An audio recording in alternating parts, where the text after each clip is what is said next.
বোনেরা, আজ আমি নিয়ে এসেছি তোমাদের জন্য আরও একটি মজাদার গল্প। গল্পটির নাম পক্ষী ও শাকুনিক। এক শাকুনিক ফাঁদ পাতে এক পক্ষী ধরেছিল, মানে এই লোকটির নাম হচ্ছে শাকুনিক। হ্যাঁ, সে একটি ফাঁদ পেতেছিল। ওই দেখো, এই ফাঁদটি পেতে একটা পাখি ধরেছিল। পাখিটি তখন প্রাণনাশ, মানে ভাবছে সে তো মারা যাবে।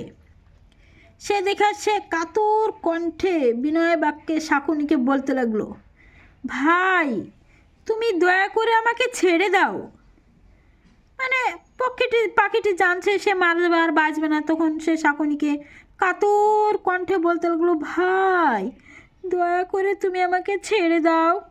আমি তোমার নিকট থেকে চলে যাব, তা বলছে, তোমার ঘর থেকে আমি চলে যাব। আমায় ছেড়ে দিলে আমি অন্য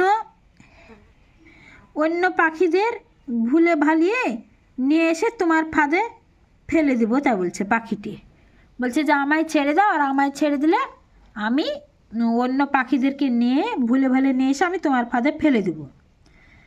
তখন শাকুন একটা বিবেচনা করে দেখলো, তুমি এক পক্ষীর পরিবর্তে কত পক্ষী পাইবে, মানে একটা পাখিকে ছেড়ে দিলে এ তো নিয়ে আসতেই থাকবে অনেক পাখিকে ভুলে ভালে, তাহলে তো অনেক পাখি পাবে।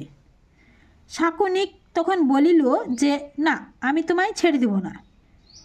যে আপন মঙ্গলের নিমিত্ত স্বজাতির ও আত্মদিগের সর্বনাশ করতে পারে, তাহার মৃত্যু হইলে পৃথিবীর মঙ্গল। তখন লোকটি বলল যে নিজের জন্য অন্য পাখিদের আত্মীয়দের সর্বনাশ করতে পারবে, তাকে রাখা যাবে না, তার চেয়ে বরং তোমার মৃত্যু হওয়াটাই ভালো। তাহলে গল্পটি যদি ভালো লেগে থাকে, চ্যানেলটি সাবস্ক্রাইব করে সঙ্গে থেকো। ভালো থেকো, সুস্থ থেকো, নিজের খেয়াল রেখো। এত সুন্দর সুন্দর আরও গল্প পাওয়ার জন্য।